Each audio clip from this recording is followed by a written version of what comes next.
Movie शुरू होती है और हम एक आदमी को देखते हैं जो कि रात में एक जगह से गुजर रहा था कि तभी उसे नीचे एक लड़की दिखाई देती है, लेकिन वो आदमी उस पर इतना ध्यान नहीं देता और आगे बढ़ जाता है। लेकिन आगे जाने के बाद उसे फिर से एक ब्रिज पर वही लड़की दिखाई देती है। दरअसल वो लड़की उस आदमी के बेटी थी और उसने अपनी पत्नी और बेटी को बहुत सालों पहले छोड़ दिया था, लेकिन आज वो उसके बार बार सामने आ रही थी। अपनी बेटी को याद करके वो आदमी बहुत ही ज्यादा उदास हो गया। तभी वो एमा को फोन करता है। वो फोन पर एमा से कहता है कि मैं तुम्हारी मॉम और तुमसे मिलकर माफी मांगना चाहता हूँ। लेकिन एमा अपने डैड से बहुत ज्यादा नाराज थी, क्योंकि जब उसे अपने डैड की जरूरत थी तब उसके डैड ने उसे अकेला छोड़ दिया। इसलिए वो अपने डैड को मिलने से मना करते हुए फोन काट देती है। ये देखकर वो आदमी भी बहुत ज्यादा रोने लगता है। तभी उसके पीछे एक जोकर जिसका नाम जेस्टर है वो भी आ गया। वो उस आदमी की रोते हुए एक्टिंग करने लगता है और तभी जेस्टर ने अपने जादू से उस आदमी के गले में एक फांसी का फंदा डाल दिया। जेस्टर ने जैसे ही अपनी टाई खींची, उस आदमी के गले का फंदा भी टाइट हो जाता है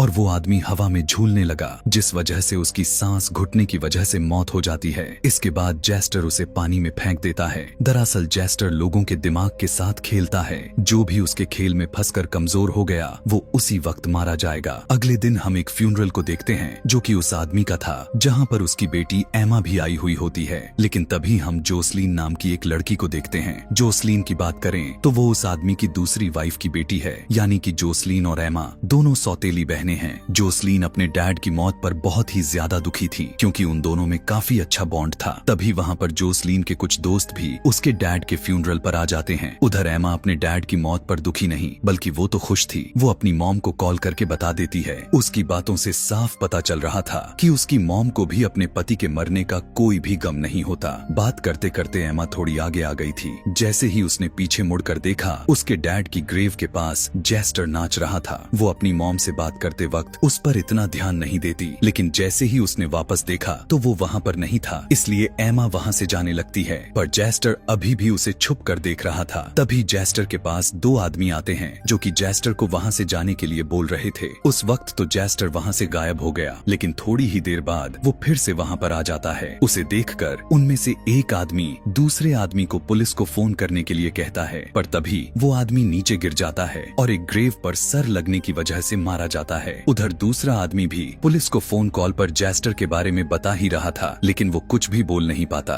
थोड़ी ही देर में उसके मुंह से खून निकलने लगता है, क्योंकि उसके मुंह से एक पूरा का पूरा सेब बाहर आ जाता है और इसके बाद वो आदमी भी वहीं पर मारा जाता है। अपना काम करने के बाद जेस्टर भी वहाँ से चला गया। दूसरी तरफ एमा अपनी छोटी बहन जोसलीन को मिलने के लिए आती है। दरअसल उसे जोसलीन ने मिलने के लिए बुलाया था और आज वो दोनों एक दूसरे के साथ पहली बार मिल रही थी। शुरुआत में तो उन दोनों में काफी अच्छी बातचीत होती है, लेकिन तभी एमा जोसलीन से पूछती है कि आखिर मुझे यहाँ पर तुमने क्यों बुलाया है। तभी जोसलीन एमा को अपने पास रखा एक लेटर देती है। जैसे ही एमा ने उसे खोला, उसके अंदर उसकी और उसके डैड की एक साथ फोटो थी। एमा जोसलीन से पूछती है कि आखिर ये तुम्हारे पास कैसी आई, जिस पर जोसलीन बताती है कि जिस रात उनकी मौत हुई थी उस रात ये तस्वीर उसके साथ थी। दरअसल जोसलीन एमा के मन में उसके डैड को लेकर कुछ नफरत दूर करना चाहती थी, लेकिन एमा उस पर बहुत ही ज्यादा नाराज हो जाती है। वो कहती है कि एक तस्वीर देने से हम दोस्त नहीं बन जाएंगे। मुझे वो सब कुछ अभी भी याद है। उन्होंने मुझे बिल्कुल भी प्यार नहीं किया और एक दिन मुझे और मेरी मॉम को अकेला छोड़कर चले गए। मैं उस दिन मेरी मॉम का रोता हुआ चेहरा देख रही थी और कुछ ही दिनों बाद हमें पता चलता है कि उनकी शादी हो गई है और उनके एक छोटी बच्ची भी है। ये सब बोलते हुए एमा बहुत ही इमोशनल हो जाती है, क्योंकि उसे अपने डैड का प्यार चाहिए था, जो कि उसे कभी भी नसीब नहीं हुआ। उसकी बातें सुनकर जोसलीन उसे कुछ भी नहीं कहती और एमा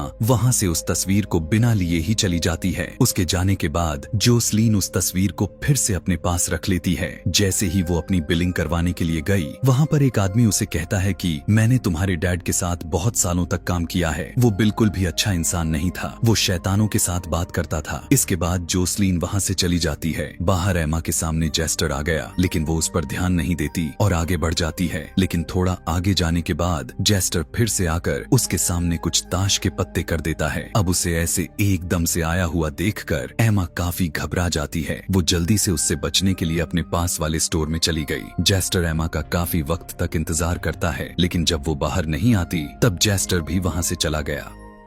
इसके बाद हम कुछ बच्चों को देखते हैं जो कि हैलोवीन पर किसी के घर के आगे से कैंडी ले रहे थे। उनमें से छोटा बच्चा एक ही कैंडी उठाता है, लेकिन दूसरा वहाँ से काफी सारी कैंडी ले लेता है। उसी वक्त वहाँ पर जेस्टर भी आ गया। छोटा लड़का उससे कैंडी मांगता है और जेस्टर भी उसे अपने जादू से एक कैंडी दे देता है, लेकिन तभी जेस्टर उस बड़े लड़के के थैले से कैंडी को निकालकर छोटे लड़के के थैले में डालने लगा। जैसे ही दूसरे लड़के ने अपनी कैंडी को वापस लेने के लिए छोटे लड़के के थैले में हाथ डाला, उसके अंदर से एक हाथ निकलकर उसका हाथ पकड़ लेता है। ये देखकर वो दोनों ही बहुत ज्यादा घबरा गए, क्योंकि जेस्टर का भी एक हाथ गायब हो चुका था और दोनों अपने थैले वहीं छोड़कर भाग जाते हैं। दूसरी तरफ जोसलीन अपने घर में टीवी देख रही थी। तभी वो देखती है कि उसकी खिड़की के बाहर कोई खड़ा है, लेकिन वो उस पर इतना ध्यान नहीं देती। लेकिन जैसे ही उसने फिर से देखा, वहाँ पर फिर से उसे वही परछाई नजर आती है। उसी वक्त उसके दरवाजे पर भी कोई नॉक करता है। जोसलीन एकदम से थोड़ा घबरा जाती है। जैसे ही उसने दरवाजे के पास जाकर देखा तो बाहर उसके दोस्त आए हुए थे। जोसलीन उन्हें अंदर ले जाती है। दूसरी तरफ एमा के पास फिर से जेस्टर आकर उसे अपने पास रखे कुछ कार्ड्स दिखाता है। एमा भी उन सभी कार्ड्स में से एक कार्ड उठा लेती है और जैसे ही उसने उस कार्ड को रखकर फिर से दूसरा कार्ड उठाया तो वो भी वही कार्ड था जो उसने पहली बार निकाला था, यानी कि वो इस ट्रिक में जीत चुकी थी। जोसलीन के घर पर उसके दोस्त उसे हैलोवीन फेस्टिवल में चलने के लिए कहते हैं, लेकिन जोसलीन का वहाँ पर जाने का बिल्कुल भी मन नहीं कर रहा था। वो उन्हें ना भी नहीं बोलती और वहाँ से खड़ी होकर अपने डैड के रूम में चली जाती है, पर उसे वहाँ पर उसके डैड की आत्मा दिखाई देती है। जोसलीन घबरा कर बाहर आ गई और अपने दोस्तों के साथ हैलोवीन फेस्टिवल में जाने के लिए मान जाती है। एमा का भी जेस्टर पीछा नहीं छोड़ रहा था, इसलिए वो जेस्टर को धक्का मारने की कोशिश करती है, जिससे उसकी शराब की बोतल नीचे गिर गई। जेस्टर नीचे गिरा हुआ एक कांच का टुकड़ा उठा लेता है। उसे देखकर एमा को लगता है कि जैसे जेस्टर ने उसे मारने के लिए कांच का टुकड़ा उठाया है और वो उसे चैलेंज करने लगती है। वो कहती है कि तुम मुझे सड़क पर नहीं मार सकते हो, लेकिन तभी जेस्टर उस कांच से खुद का गला काट लेता है और उसके खून से एमा का सारा चेहरा लाल हो गया। जेस्टर नीचे गिर जाता है, पर थोड़ी ही देर बाद वो फिर से खड़ा हो गया। ये देखकर एमा बहुत ही ज्यादा घबरा गई और वहाँ से भाग जाती है। दूसरी तरफ फेस्टिवल में जोसलीन भी आ गई थी, लेकिन उसे वहाँ पर काफी ज्यादा डर लग रहा था। वो अपनी दोस्त के पीछे पीछे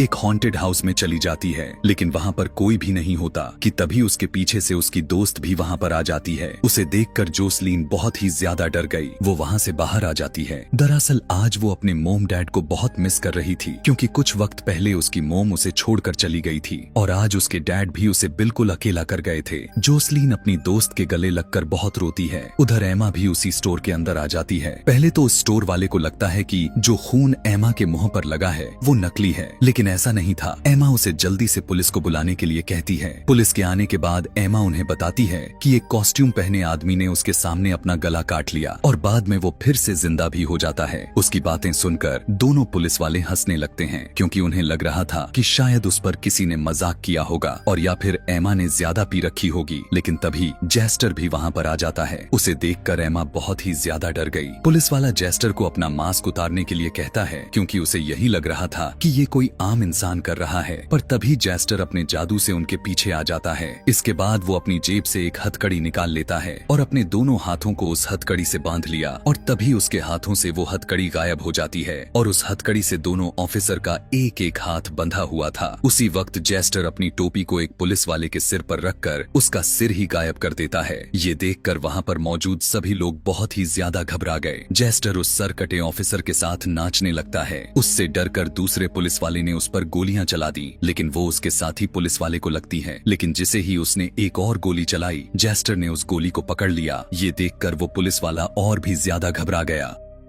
एमा भी वहाँ से मौका देखकर भाग जाती है। अंदर जेस्टर उस दूसरे पुलिस वाले को मारकर बाहर आ जाता है। दूसरी तरफ हैलोवीन फेस्टिवल में जोसलीन एक जगह पर बैठी थी कि तभी उसे वहाँ पर फिर से अपने डैड दिखाई देते हैं। उन्हें देखकर जोसलीन उनके पीछे पीछे जाने लगती है। अब उसका दोस्त अकेला था। तभी वहाँ पर जेस्टर आ जाता है। वो उसके साथ एक गेम खेलता है, जिसके अंदर उसने अलग अलग 3 गिलास ले लिए और उन तीनों गिलासों में से सिर्फ एक के अंदर ही एक चीज रखता है। इसके बाद जेस्टर ने सभी गिलास को साफ कर दिया। जैसे ही उसने पहला गिलास उठाया उसके अंदर वही चीज थी जो उसने रखी थी, लेकिन जैसे ही उसने दूसरा गिलास उठाया उसके अंदर सामने बैठे लड़के के दांत थे। अपने मुंह से खून निकलता हुआ देखकर वो बहुत ही ज्यादा घबरा जाता है। लेकिन जैसे ही जेस्टर ने तीसरे गिलास को उठाया उसके नीचे कुछ भी नहीं था, पर जैसे ही जेस्टर ने उस गिलास को उठाया उसमें से आंखें निकलती हैं और ये आंखें भी उस लड़के की ही थी। अब वो लड़का दर्द से चीखने लगता है। तभी उसकी दोस्त भी उसे ऐसी हालत में देख लेती है। वो लड़का देख नहीं पा रहा होता, इसलिए वो अपनी दोस्त के ऊपर गिर जाता है। उस लड़के को उसकी दोनों दोस्त वहाँ से लेकर जा ही रही थी